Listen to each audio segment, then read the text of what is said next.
안녕하세요. 여러분은 돈 앞에서 사람의 본성이 나온다는 말에 대해서 어떻게 생각하세요? 처음에는 자신의 본 모습을 어떻게든 숨기려 하지만 결국 돈 앞에서는 무너지게 되어 있는 것 같습니다. 그게 한편으로는 너무 씁쓸하지만 돈 때문에 남편의 본성을 알았으니 다행이다 싶기도 합니다. 남편은 결혼 전에 열심히 모았던 저의 재산을 자기에게 말하지 않았다고 사기로 몰아가는 것도 모자라 저 몰래 바람까지 피웠던 인물입니다. 사람은 누구나 단점이 있고 완벽하지 않기에 저도 이해하려고 애쓰며 살았습니다. 더 나아지겠지, 이러다 좋아지겠지 하면서 말이죠. 하지만 이 사람과는 미래가 그려지지 않았고 그런 삶은 저에게 있어서 그저 시간 낭비라는 생각만 들어 결혼한 지 얼마 되지 않아 바로 이혼했습니다. 황당하게도 유책 배우자 주제에 먼저 이혼 얘기를 꺼냈지만 이혼을 당한 건 제가 아니라 남편이었습니다. 저희 집은 그렇게 넉넉한 환경은 아니었습니다. 엄마는 몸이 약하셔서 저를 낳고 병원도 많이 다니게 되셨다고 들었는데 자식이라고는 저 하나뿐이라 그랬는지 부모님이 정말 잘 키워주셨습니다. 특히 제가 하고 싶다고 하는 건 거의 다 시켜주셨죠. 제가 공부하기 싫은데 집에서 억지로 시킨 거라면 모를까. 공부 욕심이 많았던 저는 먼저 부모님께 말씀드리곤 했습니다. 어린 시절에는 집안 형편을 잘 알지 못했기에 다니고 싶은 학원이나 배우고 싶은 악기가 있으면 고민하지 않고 해보고 싶다고 말씀드렸습니다. 지금도 가끔 얘기하지만 엄마는 제가 어린 시절 욕심이 많아서 하고 싶어 하는 게 그렇게 많았다고 합니다. 다행인 건 그렇게 해달라고 해서 시켜보면 또 열심히 하고 잘했다고 합니다. 그러니 돈이 아깝지 않아서 시킨 보람도 있었다고 하는데 지금 생각해보면 좀 부끄러워요. 너무 철이 없었구나 싶거든요. 암튼 저는 유학도 다녀왔는데 잠깐이긴 했지만 영어 공부에 도움도 되었고 부모님의 지원 덕분에 좋은 회사도 들어가게 되었습니다. 그리고 회사를 다니다 보니 돈 버는 게 정말 쉬운 게 아니었구나 절실히 느끼게 되었죠. 그래서 월급을 받으면 허투루 쓰지 않고 많은 금액을 저축하며 살았습니다. 취업한 지 1년이 되었을 때 아빠가 돌아가셨는데 제대로 된 효도도 못 해드린 것이 너무 속상했습니다. 그래서 아빠 몫까지 엄마에게 더 잘해야겠다 다짐했던 것 같아요. 나오니까 너무 좋다. 거봐, 이렇게 좋아할 거면서 왜 그렇게 안 간다고 했어? 모처럼 휴일인데 너 집에서 쉬라고 그런 거지. 나도 이렇게 여행 오면 그게 힐링이야. 특히 엄마랑. 아빠도 같이 있으면 더 좋았겠다. 그러게. 고생만 하시다 돌아가셔서 너무 마음이 안 좋아. 네가 더 열심히 살면 돼. 정직하게.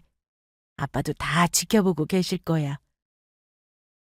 저는 휴일이나 회사 쉬는 날이면 개인적으로 시간을 보낼 때도 많았지만 혼자 계신 엄마와 함께 시간을 보내려고 노력했어요. 말로는 됐다고 싫다고 하셨지만 막상 저와 둘이 밖에 나오면 그렇게 좋아하셨습니다.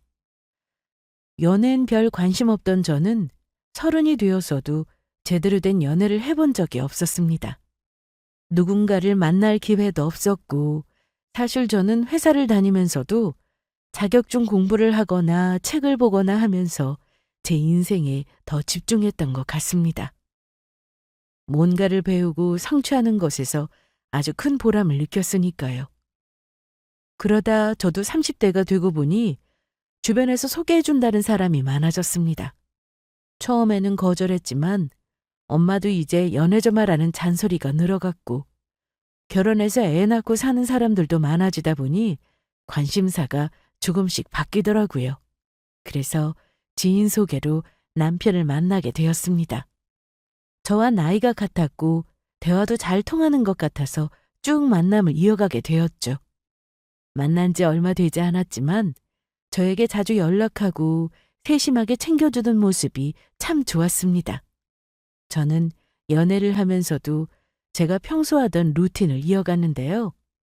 매일 독서하는 것은 물론 자격증 공부도 잊지 않았고 엄마와의 시간도 꼭 지켰습니다. 아빠가 돌아가시고 나서 제일 중요한 건 가족이라는 생각이 들었고 제가 결혼을 하게 되면 엄마와 시간을 보내는 게 더 힘들어질 것 같더라고요. 그래서 피곤해서 집에서 뒹굴고 싶은 날에도 엄마와 영화를 보러 가거나 여행을 가거나 하면서 시간을 보냈습니다. 그리고 제가 회사에 입사한 날부터 시작된 저의 큰 목표였던 바로 엄마에게 집 사드리기도 드디어 실현하는 날이 다가왔습니다. 직장 생활을 하며 노력도 많이 했지만 운도 따라주어 제때 승진도 했고 그 덕에 연봉도 많이 올랐습니다. 남들은 혼자 사느라 나가는 월세도 만만치 않다고 했으나 저는 엄마와 함께 살면서 나가는 지출을 많이 줄일 수 있었죠. 친정엄마가 집에 없는 것도 아니었지만 나중에 노후를 생각해서 고민하다가 경기도에 있는 빌라를 사들였습니다. 작은 평수였지만 역세권이라 위치도 좋은 곳이었죠. 그만큼 이만큼 잘 키워준 것에 대해 뭐라도 해드리고 싶은 마음이 커서 사드리게 되었어요. 당연히 엄마는 절대 받을 수 없다고 하셨지만 계속해서 엄마를 설득하면서 계속 받게 되셨습니다. 이걸 어떻게 받아? 왜 못 받아? 나한테 들어간 돈이 그동안 얼만데. 그거야 부모니까 당연히 해주는 거지. 세상에 당연한 게 어디 있어.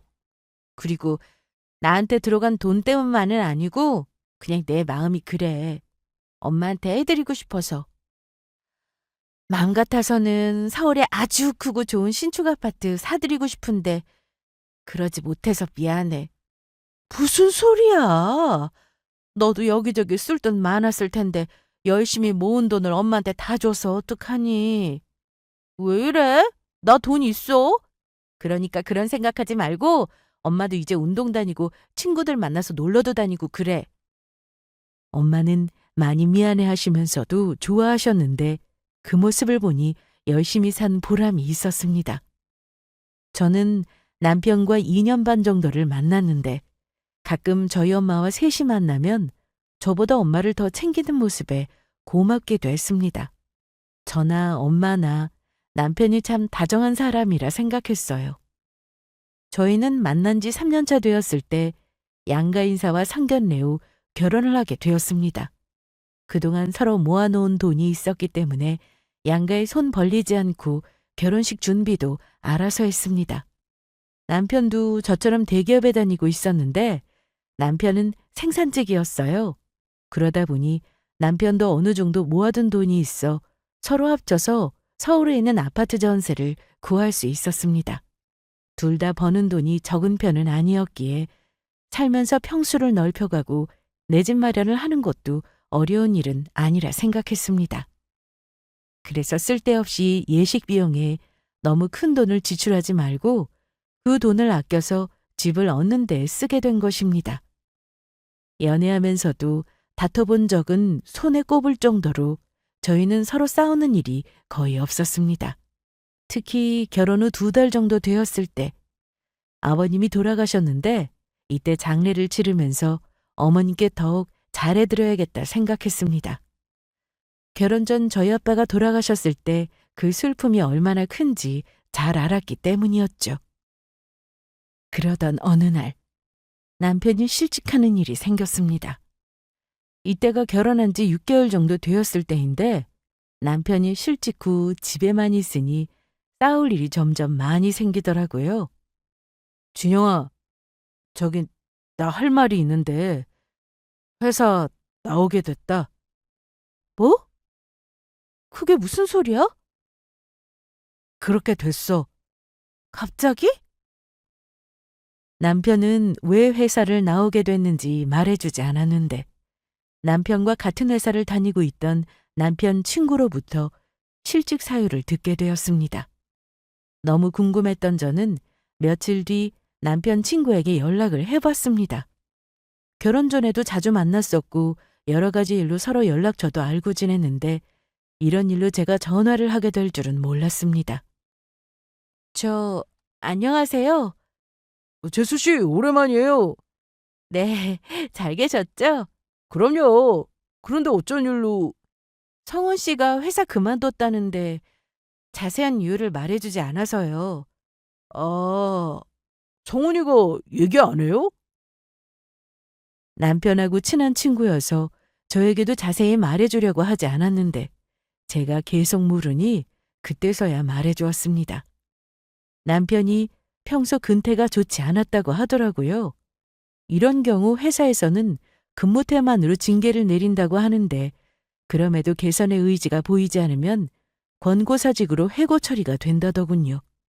그러니까 남편은 이미 회사에서도 여러 번 경고를 받았다는 건데 아무 노력도 하지 않아 결국 실직하게 된 거였습니다. 본인은 열심히 하는데 회사 사정이 좋지 않아 실직한 거면 이해가 됐을 겁니다. 하지만 근무 태만이라는 사유가 너무 어이가 없었어요. 그렇다고 남편에게 잔소리를 해봤자 서로에게 아무 도움도 안 될 거라 생각이 들었고 이미 실직은 했으니 남편이 어떻게든 다시 훌훌 털고 일어나 이직할 수 있도록 하는 게 더 낫다는 생각이 들었습니다. 그래서 저는 모른 척했고 남편이 자존감도 낮아지고 의기소침해 있는 게 싫어서 기운 내라고 더 잘해줬습니다. 남편도 처음에는 제 말에 고마워했어요. 솔직히 돈이야 저 혼자 벌어도 둘이 먹고 사는데 아무 문제 없습니다. 그래서 당장 돈 걱정보다는 남편이 다시 자신감을 되찾고 이직 준비를 했으면 하는 마음이 컸어요. 저도 이런 상황에서 아내로서 어떻게 해야 하는 게 맞는지 잘 몰라 주변에 물어보기도 하고 책도 찾아보고 했는데 따뜻한 위로가 정말 중요하다고 하더라고요. 괜히 큰일이라도 난 것처럼 행동하게 되면 오히려 상처를 받을 수 있다기에 저는 남편이 집에서 놀고 있어도 그 어떤 잔소리도 하지 않았습니다. 여보, 나 왔어. 일찍 끝났나 보네. 자기랑 저녁 같이 먹으려고 일찍 왔지? 아, 그래? 그런데 나 배고파서 좀 전에 라면 끓여 먹었는데? 잘했어. 그럼 자기는 혼자 먹어야 되잖아. 뭐 어때? 그런데 라면 가지고 돼? 내가 뭐 더 해줄까? 아니, 별로 생각은 없는데? 자기는 뭐 먹게? 나 파스타 만들려고 장봐왔거든. 그럼 나도 조금 먹어볼까? 그래서 저는 옷을 갈아입고 맛있게 파스타를 만들었고 남편과 같이 TV를 보면서 먹었습니다. 아, 저거 보기 싫다. 다른 거 틀어봐. 왜? 나와서 돈 자랑하는 거 뭐 재미있다고 보냐? 저 사람 자수성가해서 방송에 나온 것 같은데? 아, 리모컨 줘봐. 뭐 이런 걸 보고 있어. 예전 같았으면 TV에 성공한 사람들이 나와서 그동안 고생했던 이야기를 하고 있는 모습을 보면 대단하다고 멋지다고 했을 사람인데 실직을 해서 그런 건지 원래 이런 사람인지 저도 헷갈리기 시작했습니다. 입만 열면 부정적인 말을 했으니까요. 실직한 지 2달 정도 지난 후 남편도 더는 이래서는 안 되겠다고 생각했는지 여기저기 이직 준비를 하기 시작했고 그러다 드디어 한 회사에 들어가게 되었습니다. 지원한 회사 중 그나마 괜찮은 곳이 있었지만 대기업도 아니었고 그동안 받았던 연봉과는 거리가 멀어서인지 남편은 그 회사에 별로 마음이 없는 것 같이 보였습니다. 회사 생활이 어떤지 물으면 바로 불만부터 터져나왔고 다니기 싫다는 말도 자주 했습니다. 이해는 됐습니다. 전보다 더 나은 조건으로 이직한 게 아니었으니 불만이 없는 게 더 이상했죠. 어떤 이유로 회사에서 실직을 했든 간에 현재 제일 힘들 사람은 남편이라 생각해서 저는 더 신경 써주고 잘해주려고 애썼습니다. 저는 어머님과도 좋은 관계를 유지하며 지냈습니다. 어머님은 아파트 전세로 살고 계셨는데 남편이 취업을 하면서 혼자 집을 얻어 따로 지냈다고 하더라고요.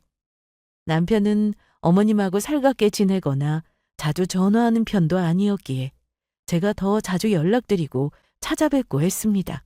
그런데 남편이 연애 때와는 좀 다른 모습을 보이기 시작했습니다.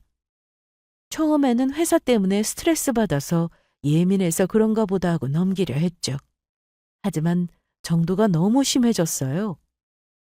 살림에 필요한 물건을 하나 사더라도 저는 남편과 얘기해서 사는 편이었는데 남편이 회사 문제로 신경을 많이 쓰는 것 같아 혼자 물건을 산 적이 있었습니다. 준영아, 이거 뭐야? 못 보던 건데? 아, 그거 며칠 전에 샀어. 처음에 싼 거 샀더니 금방 망가져서 이번엔 좀 좋은 걸로 샀지. 야, 너는 나랑 상의도 없이 사냐? 이게 꼭 필요한 건 아니잖아. 아니, 그걸 처음에 산 건 자기였잖아. 너무 편하다고 해놓고 당장 환불해. 아, 이미 개봉해서 안 돼. 와, 너 돈 좀 번다고 이것저것 막 사는구나. 저거 얼마 안 해. 지금 가격이 중요해? 이때 저는 좀 짜증이 났습니다. 고가의 물건을 제 마음대로 산 거라면 남편이 저렇게 화내는 것을 이해할 수 있습니다. 그런데 제가 산 건 전동 그라인더였어요. 소금이나 후추 등을 자동으로 갈아주는 제품이었죠. 처음에 해외 직구로 싼 제품을 골라 남편이 주문해서 썼던 건데 금방 망가져서 작동이 안 되길래 제가 새로 주문한 거였죠. 그런데 그걸 가지고 트집을 잡고 마음대로 샀네 마네 하더라고요. 말 안 하고 산 것만 가지고 뭐라 하면 알았다고 할 수 있었는데 갑자기 얼마 버는지 그 얘기가 왜 나오나요? 전보다 벌이가 줄어서 남편이 괜히 심술 부리는 것처럼 보였습니다. 저는 남편을 알기도 전에 옷이나 액세서리 같이 치장하는 것에는 별 관심이 없어서 쇼핑도 별로 좋아하지 않았습니다. 그러다 보니 꼭 필요한 물건이 있으면 그것만 사는 편이었죠. 남편도 그걸 잘 알아서 연애할 때 검소해서 좋다는 말을 했던 사람이었어요. 쇼핑한다고 쇼핑몰에 몇 시간씩 있어야 하는 일도 없으니 좋아했고요. 결혼 후에도 저는 여전히 필요한 물건이 아니면 사는 일은 없었습니다. 그런데 문 앞에 택배가 와 있으면 그걸 가지고 또 뭘 샀냐고 했고 돈이 그렇게나 많냐고 하면서 결국엔 제 월급하고 연관지어 얘기를 했습니다. 제가 무슨 말만 하면 무시한다고 하고 본인도 그러면 안 되는 걸 알면서도 일부러 반대로 하는 것 같았어요. 한 번은 식사 후 설거지로 다퉜는데 남편은 결혼하고 나서 집안일에 적극적인 사람이었습니다. 사이가 나빠지기 시작하면서 전보다는 덜하긴 했지만 그래도 식사 후 설거지 정도는 하더라고요. 그런데 남편한테 설거지 얘기를 하기 싫어서 제가 직접 하려고 했고 그날 손목이 너무 아파서 식기세척기를 돌리려고 했습니다. 야, 손으로 설거지하면 되지 왜 식기세척기를 돌려? 아침에 먹은 것도 해야 해서 한 번에 돌리려고. 그리고 그릇 많을 땐 식기세척기가 물도 적게 써서 괜찮아. 무슨 소리야. 이 정도는 그냥 손설거지하는 게 더 낫지. 그러면서 남편이 고집을 피워 설거지를 한다고 해서 그러라고 했는데 아예 물을 틀어놓고 설거지를 하더라고요. 물 아깝다고 한 소리 하려다가 또 언성 높이고 싸우는 게 싫어 그냥 뒀습니다. 그리고 분명히 그릇이 많아서 식세기가 더 낫다고 했는데 설거지를 하면서 혼잣말로 허리가 아프네, 그릇이 끝도 없네 하면서 중얼거리는데 그러거나 말거나 하게 뒀어요. 이뿐만이 아닙니다. 쓰레기를 버리는 일도 저희는 누가 하기로 정해놓지 않았기에 남편이 할 때도 있고 제가 할 때도 있습니다. 그런데 제가 버리러 가지 못할 때 남편에게 얘기했더니 이걸 왜 내가 버려? 아, 그게 무슨 말이야. 평소엔 잘만 버리고 왔으면서 나 능력 없다고 막 시켜먹냐? 부려먹냐고! 됐어. 그냥 둬 내가 버릴 테니까. 아니지. 내가 버려야지. 나보다 돈 많이 버는 마누라랑 사는데 더럽고 힘든 일은 내가 하는 게 맞지. 에휴. 그러다 보니 평소에는 싸울 일도 아니었던 일들로 남편과 저는 자주 다투게 되었습니다.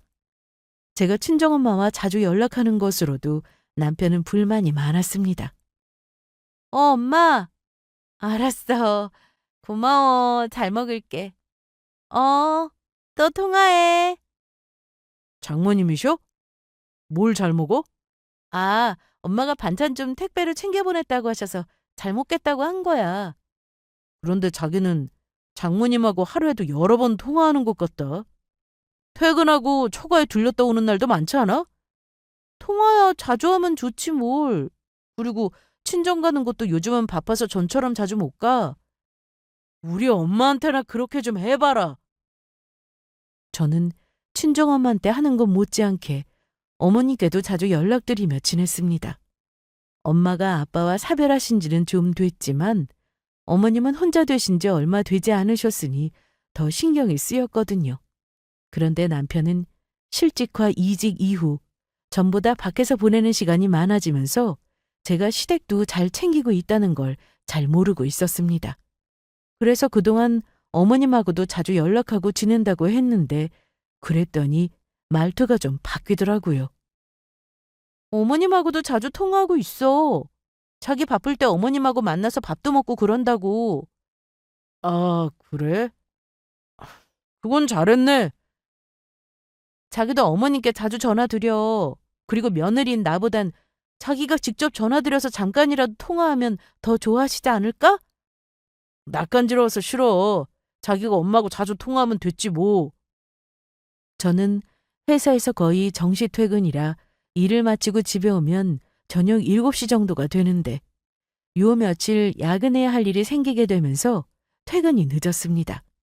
금요일에도 늦게까지 일을 해서인지 퇴근 후 집에 와서 바로 잠이 들었는데 눈을 떠보니 아침 9시가 넘었더라고요. 보통 주말 아침에 남편이 일어나면 깨우곤 했는데 집도 조용해서 남편이 나간 건가 싶어 거실로 나가봤습니다. 그런데 남편이 거실 소파에서 화가 난 얼굴을 하고 있었습니다. 왜 저러나 싶어 가까이 갔는데 거실 테이블 위에 제 핸드폰이 있더라고요. 여보, 왜 그래? 무슨 일 있어? 왜 그래? 야, 너 나 속였냐? 속이다니 뭘? 장모님한테 집 해줬다며? 집이라니? 와, 이게 시집 있다는 것 좀 봐. 설마 경기도에 있는 빌라 얘기하는 거야?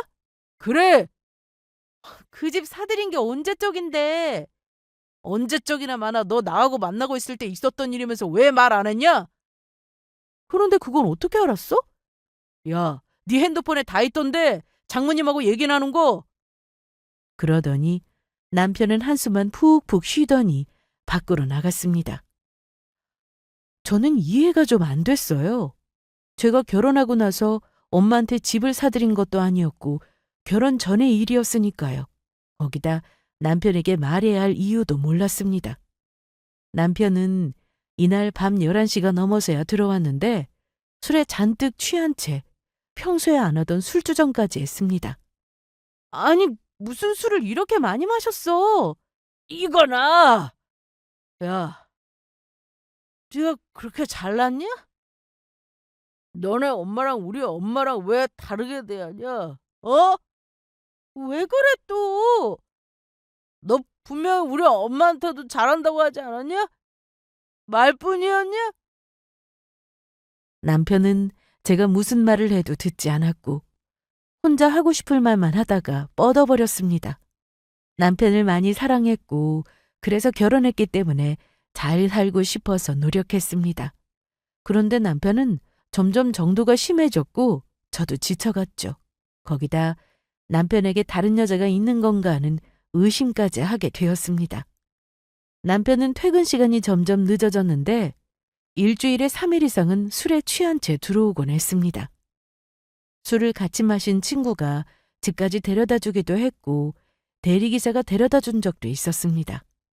평소 술에 약한 편이었던 남편은 이기지도 못할 술을 거의 매일 마셨는데 이러다 몸이 상할까 걱정도 되었고 연애 때와는 너무 다른 모습에 점점 실망도 커져갔습니다. 그런데 이날 남편이 이상한 얘기를 했습니다. 방에 가서 자.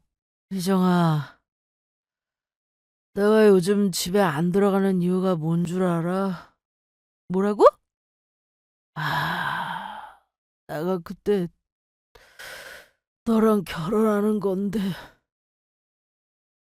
너무 술에 취해서 주정을 하는 거라고 생각했는데 가만히 들어보니 그냥 주정은 아닌 것 같았습니다. 휘정이라는 이름을 되게 다정하게 불렀고 느낌이 이상했어요. 헤어지기 싫다는 말까지 하는 거 보니 이건 술주정이 아니다 싶었죠. 남편은 혼자 저런 말을 하고는 바로 잠이 들었는데 느낌이 이상했던 저는 남편의 폰을 열어봤습니다. 그런데 남편이 술에 취해서 말한 이름이 톡에 그대로 있더라고요. 설마 아니겠지. 그냥 지인이거나 회사 사람이겠지 하고 내용을 확인해 봤는데 남편의 첫사랑이었습니다. 대체 언제부터 서로 연락하고 지낸 건가 했는데 결혼 전에 여자 쪽에서 먼저 연락을 해왔다는 것을 확인했습니다. 남편은 그 연락을 무시하지 않고 계속 받아주었고 저와 결혼하고 나서 얼마 되지 않아 만나기도 했더라고요. 너무 기가 막혔습니다. 저한테 예민한 모습을 보여줬던 건 회사 때문에 힘들어서 그런가 보다 하고 이해하려 노력했습니다. 그런데 바람은 아니죠. 이건 이해할 수 있는 문제가 아니었습니다. 혼자 밖에 나가서 다른 여자 만나러 다니고 집에 와서는 온갖 트집을 잡아 저를 힘들게 했던 남편을 용서할 수 없었습니다. 저는 당장이라도 남편에게 바람 폈냐고 따지고는 이혼하자고 말하고 싶었지만 자기 할 말만 하고 듣지 않는 남편에게 증거를 들이밀어야겠다고 생각했습니다. 그래서 아무 말도 못하게 만들어주고 싶었어요. 거기다 결혼까지 앞둔 사람에게 계속해서 연락한 그 여자도 절대 가만두고 싶지 않았습니다. 제정신으로 보이지 않았으니까요. 저는 그날 이후로 아무것도 모른 척하며 증거를 모으기 시작했습니다. 남편이 자면 핸드폰을 매일 열어보았고 차 블랙박스도 매일같이 확인했어요. 처음 증거를 모으려고 하니 쉽지 않았습니다. 핸드폰에 서로 주고받은 내용이 있긴 했지만 결정적으로 사진이나 영상 이런 게 없으니 답답했죠. 블랙박스를 매일같이 열어봐도 영상은 없었어요. 하지만 끈질기게 하루도 빠짐없이 남편이 집에 들어오고 나면 차에 가서 확인했는데 꼬리가 길면 밟힌다고 남편과 그 여자의 모습과 통화하는 음성까지 모두 확인할 수 있었습니다. 제가 이렇게 증거를 모으고 있을 때 남편은 여전히 집에 와서 저를 힘들게 했습니다. 하지만 표정 관리를 하며 아무것도 모른 척을 할 수밖에 없었어요. 소송 준비가 잘 될 때까지 남편은 이 사실을 몰라야 했으니까요. 그런데 남편이 너무 기가 막히게도 먼저 이혼 얘기를 꺼냈습니다. 말도 안 되는 이유를 대면서 말이죠. 야, 이 사기꾼! 뭐? 너 사기꾼이잖아. 나 몰래 장모님한테 집 사드리고 나한테 말 한마디 안 하고. 결혼 전에 있었던 일을 왜 자꾸 얘기하는 거야? 내가 모은 돈으로 엄마 집 사드린 게 대체 무슨 문제가 되는데? 이건 사기 결혼이야. 사기 결혼! 내 힘으로 내가 벌어서 사드린 거다. 그만해? 나한텐 미리 말해야 하는 거 아니야? 그걸 왜 너랑 상의해야 하는데? 거기에 당신 돈 들어갔어? 돈이 들어가고 안 들어가고 그게 무슨 문제냐? 우리가 만나고 있는 중이었어. 내가 당신 소개받고 이제 막 만나기 시작할 때 있었던 일인데 내가 우리 집 얘기를 말하는 게 맞다고? 당연하지. 난 그때 이미 너랑 결혼할 생각이었어. 넌 자꾸 우리가 만난 지 얼마 안 됐다고만 하는데 사귄 지 하루가 됐든 1년이 됐든 만나고 있던 게 팩트잖아. 네가 나한테 말 안 하고 결혼한 거니까 넌 나한테 사기친 거야. 그거 알아? 헛소리 하지 마. 내가 너 사기죄로 고소할 거야. 그리고 난 너 같은 사기꾼하고 못 사니까 우리 이혼해. 재산 분할할 때 네 엄마한테 사준 집까지 포함인 거 잊지 말고. 이혼을 해도 제가 먼저 하자고 해야지. 이건 말도 되지 않았습니다. 저는 남편의 외도로 변호사 사무실을 찾아 계속 상담을 하고 있었는데 남편의 말대로 제가 엄마한테 사드린 집이 문제가 되는지 직접 확인했습니다. 그런데 아무 문제가 되지 않는다는 답변을 받았습니다. 남편은 자기를 속였으니 그 사실만으로 이미 사기라고 했는데 제가 제 돈으로 친정엄마의 집을 사들인 것이 남편에게 어떠한 손해를 끼치거나 피해를 보게 한 사실이 없기에 사기라고 볼 수 없다고 하더라고요. 제가 결혼 후 남편 몰래 돈을 빼돌려서 집을 사들였다면 말이 달라지겠지만 그것도 아니었으니 재산 분할에 친정엄마 집은 아무 상관도 없다고 했습니다. 특히 저희는 결혼한 지 오래되지도 않았기에 서로 나눌 재산도 없었습니다. 남편은 결혼하고 얼마 되지 않아 바로 실직을 하면서 제가 번 돈으로 생활했고 서로 함께 생활비를 내기로 한 금액도 남편은 지키지 않을 때가 많았습니다. 이미 그렇게 알고는 있었지만 한 번 더 확실하게 변호사를 통해 남편의 말이 헛소리라는 걸 확인하고 나니 소송으로 두 사람을 가만두지 않을 일만 남았다 생각했습니다. 남편은 저에게 이혼 얘기를 꺼낸 이후로 말도 안 하고 외박을 하는 날이 잦았으며 그렇게 며칠씩 외박 후 집에 들어오면 어김없이 저에게 큰 소리를 쳤습니다.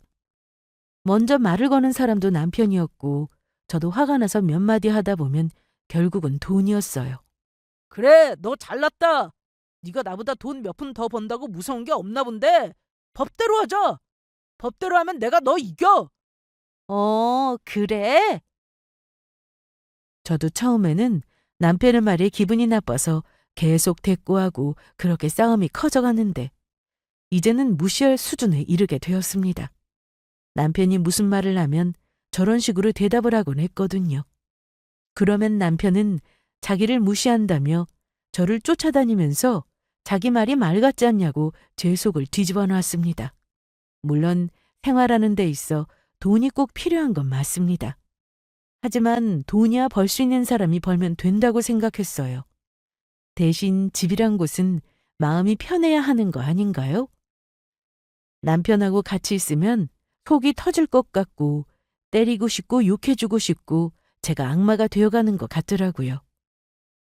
바람까지 피우고 있는 걸 알게 된 순간 남편하고는 완전히 끝이라 생각했는데 보다 완벽하게 남편과 그 상간녀를 혼쭐 내주고 싶어서 참고 또 참았습니다.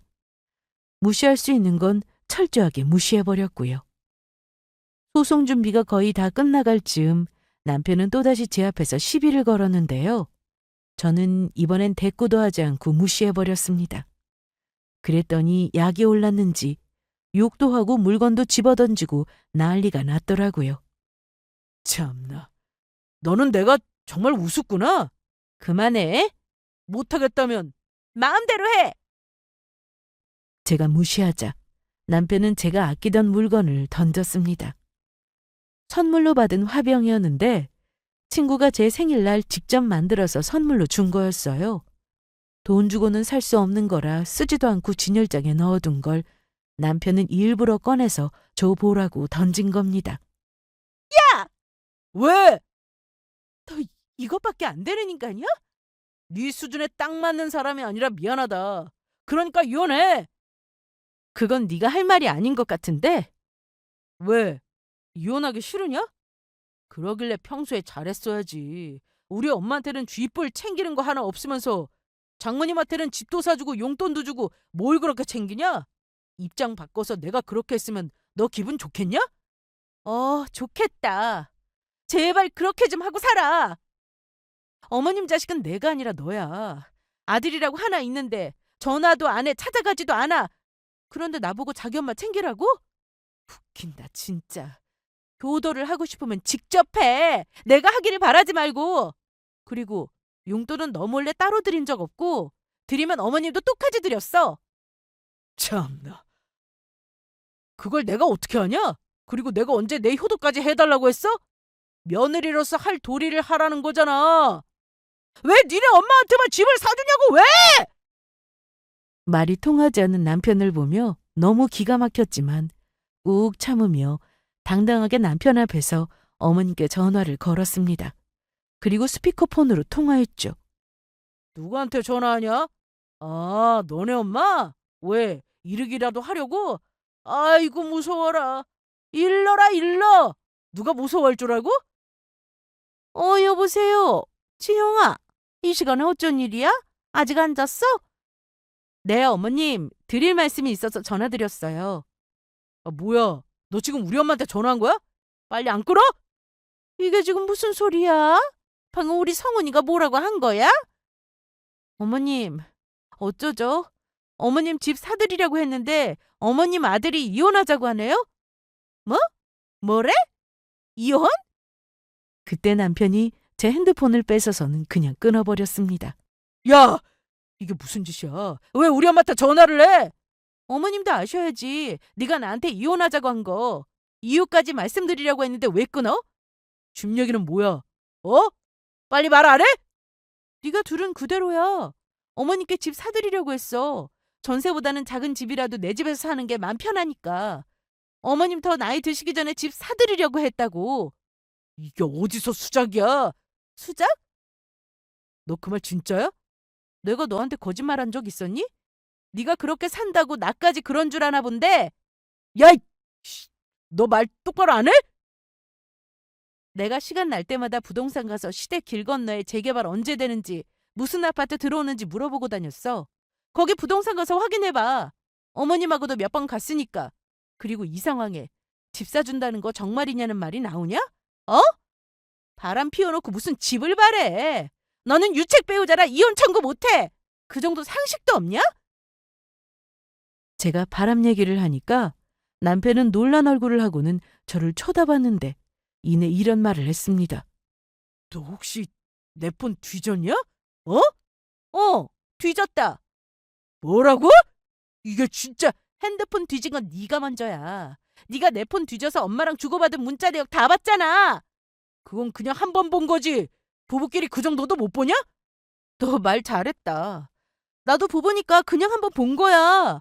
그런데 네 핸드폰에 그런 게 있을 줄 누가 알았겠어? 그거 보고 나 정신적으로 충격받았는데 정신적 피해보상 청구도 할 거니까 그렇게 알고 있어. 그리고 남편에게 변호사한테 들은 얘기도 전부 다 해주었습니다. 그리고 너 우리 엄마 집 가지고 계속 얘기하는데 그 헛소리 이제 제발 그만해. 분명 결혼 전 재산이었고 명의도 내 이름이 아니라 엄마 이름이니까 아예 거론할 자체가 없는 문제야. 알아들어? 그 집 사는데 네가 1원 하나 보탠 거 있어? 어디서 들은 건 있어가지고 재산 분할 운운하는데 웃기지 마. 그러자 남편은 제 말을 가만히 다 듣고는 그대로 집을 나가버렸습니다. 혹시나 또 술을 마시고 들어오려나 싶었지만 아예 들어오지 않았습니다. 다음 날 저는 평소대로 출근을 했고 이 일로 일에 집중하기 너무 힘들었습니다. 입맛도 없어서 점심을 굶으려고 혼자 자리에 앉아 있었는데 어머님한테 전화가 왔습니다. 나다. 네, 어머님. 나 지금 너네 회사 앞이다. 네? 못 들었어? 회사 앞이라고. 그렇게 저는 어머님을 만나러 회사 앞으로 나갔고 같이 밥이나 먹자고 하시길래 근처 식당으로 갔습니다. 어제는 그게 무슨 일이야? 이혼이라니? 어제 들으신 그대로입니다. 성훈 씨가 먼저 이혼 얘기 꺼냈어요. 이유가 뭐냐고? 그래서 저는 그동안 있었던 일을 다 얘기했습니다. 결혼하고 어머님하고는 아무 문제 없었고 좋은 관계를 유지하고 있었다고 생각했는데 제 착각이었나 봅니다. 어머님은 제 얘기를 들으시고는 남편과 똑같이 말씀하셨어요. 아니, 정말 결혼 전에 사돈한테 집을 사드렸다고? 네, 너 어쩜 그럴 수 있냐? 사돈이 집이 없는 것도 아니고? 어머님, 그때는 제가 성훈 씨 소개받은 지 얼마 되지 않았을 시기였어요.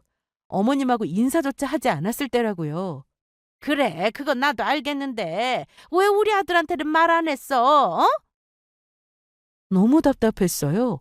왜 결혼 전에 있었던 일을 가지고 이러는지 이해가 되질 않았죠. 그래서 바람을 피웠다는 얘기까지 했는데 어머님은 의외의 반응을 보이셨습니다. 그게 왜? 뭐가 어때서? 어머님, 너도 우리 아들 속였는데 성훈이는 뭐 그럼 안 되냐? 전혀 다른 문제잖아요. 다르긴 뭐가 달라? 우리 아들 대기업 다닐 때는 좋았고 취직하고 나니 달라 보이든? 우리 아들이 오죽했으면 바람을 피웠겠냐고. 원래 남자들이 다 그래.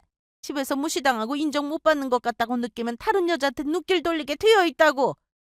그래서 여자 역할이 중요한 거야. 성은이 바람 피운 건 너한테도 책임이 있다. 어이없는 상황에 저는 자리에서 바로 일어났고 먼저 가보겠다고 하고는 회사로 들어왔습니다. 어머님이나 남편이나 정말 똑같았어요. 너무 똑같아서 소름이 돋을 정도였죠. 저는 변호사 사무실에 전화해서 바로 소송을 시작하기로 했고 그간 모아놓은 증거를 가지고 이혼 소송과 상간녀 소송을 시작했습니다. 이날 저녁 남편은 밤 9시쯤 집에 들어왔는데 아마 본인도 여기저기 알아봤을 겁니다. 갑자기 저한테 아쉬운 소리를 하기 시작하더라고요. 진영아, 야, 사람이 부르면 쳐다는 봐야지. 왜 그러는데? 너 나랑 정말 이혼하고 싶어? 이혼 얘기는 네가 먼저 했잖아. 깔끔하게 다 정리하고 그 여자랑 잘 살아봐. 내가 걔랑 정리하면. 정리하지 마. 나 너한테 미련이고 뭐고 아무것도 없으니까. 정말? 정말 없어? 내가 다른 여자 만났다고 하는데 화가 안 나? 정신 차려. 내가 너랑 이혼하는 이유는 네 바람도 있지만 너 그 거지 같은 성격 때문이라는 걸 좀 알아둬. 네가 뭐라고 하든 난 이혼 안 할래. 너 지금 장난해? 아니, 장난 아니야. 생각해보니까 내가 바람 피운 거 잘못했어. 그런데 사람이 살면서 실수 안 하고 살 수 있어? 그리고 네가 나 무시만 안 했어도 내가 다른 여자 만났겠냐? 그러니까 내가 널 무시했기 때문에 바람을 피운 거다? 그거야? 그래. 그러니까 너한테도 책임이 있다고. 어머님하고 똑같은 얘기하네? 너 우리 엄마 만났어? 회사까지 찾아오셔서는 지금 네가 한 말 똑같이 하시더라. 그리고 이혼을 안 하고 싶다고 해서 안 하는 게 아니야. 넌 이혼 당할 짓을 했고 이혼 당해도 싸! 일주일 뒤 남편은 더 난리가 났습니다. 처음에는 배째라는 식으로 해볼 테면 해보라고 했지만 상간녀에게 소장에 도착하고 난 뒤 서로 연락을 했는지 이제는 저한테 제발 멈춰달라고 빌기까지 하더라고요. 이혼은 내 입에서 나온 거니까 내가 없던 걸로 하자고 하면 되는 거지? 아니? 네가 그동안 한 짓을 생각해봐. 야, 바람은 너 때문에도 있다고 분명히 말했잖아. 헛소리 하지 마. 나랑 사이 나빠지고 나서 바람 피웠다고 주장하려나 본데 너랑 그 여자랑 연락하기 시작했을 때는 결혼식 앞두기 열흘 전이었어. 아니라고 말할 수 있어?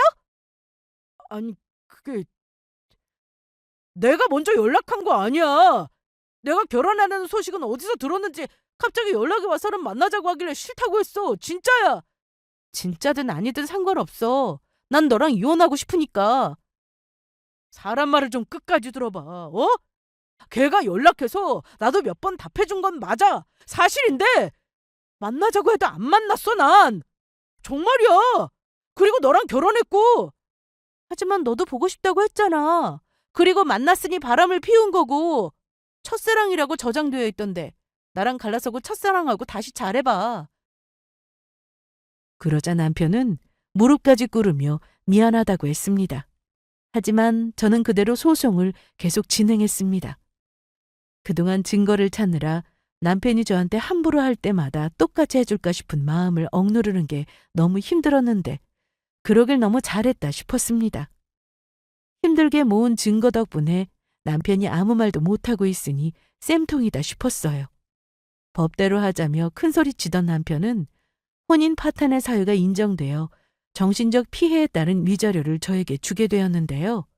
상간녀 소송에서도 원하는 대로 판결문이 나왔고 위자료까지 받게 되었습니다. 처음엔 제가 이혼해주면 둘이 잘 사는 거 아닌가 싶었는데 정말 쓸데없는 걱정이었어요. 소송을 시작하기 전에 상간녀가 저에게 먼저 연락해서 만나자고 했었는데 그날 그 여자가 저에게 한 행동은 정말 기가 막혔습니다.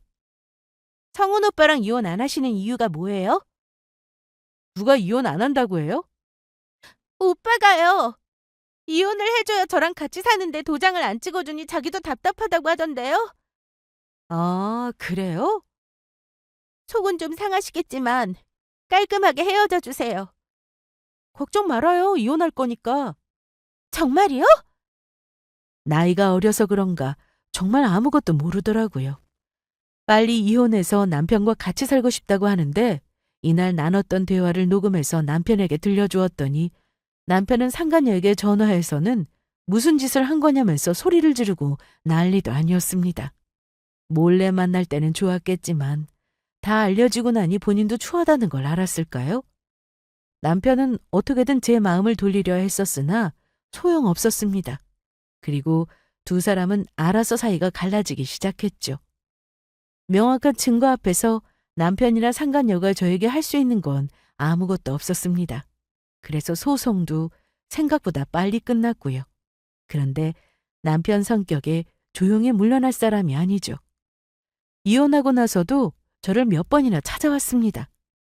처음에는 맨정신으로 집 앞이며 회사 앞으로 찾아와 잘못했다고 재결합을 요구했으나 제가 받아줄 이유는 없죠. 그래서 무시하고 대꾸도 하지 않고 집으로 와버렸는데 그 다음부터는 술을 잔뜩 마시고 찾아왔습니다. 집으로 찾아오면 어차피 문도 안 열어줄 거라는 걸 알아서인지 제가 내리는 지하철역 앞에서 한참을 기다리고 서 있었습니다. 준영아! 야! 야! 깜짝이야! 너 뭐야? 뭐긴 뭐야? 나 네 남편 강성훈이지? 아, 이제는 전 남편인가? 취했니? 돌아가. 너랑 할 말 없으니까. 나 안 취했어. 아주 멀쩡하다고. 그래서 하는 말인데 우리 연애 때 생각나네. 저기! 우리 저기서 밥 먹었던 거 기억나? 그러고 보니 이 동네에서 정말 많이 만났다. 그치? 저는 무슨 말을 하든 무시하고 계속 걸어갔는데 비틀대며 저를 쫓아오니 너무 짜증이 났습니다. 야! 가라고. 내가 갈 곳이 없어. 내가 있을 곳은 네 옆이잖아. 아니야? 그런데 나 하나만 묻자. 너 그때 그 말 정말이었냐? 무슨 말? 우리 엄마 집 사주려고 했다는 그 말. 지금 그게 이 상황에 중요해? 중요하니까 빨리 말해봐. 그래, 정말이었어. 됐니?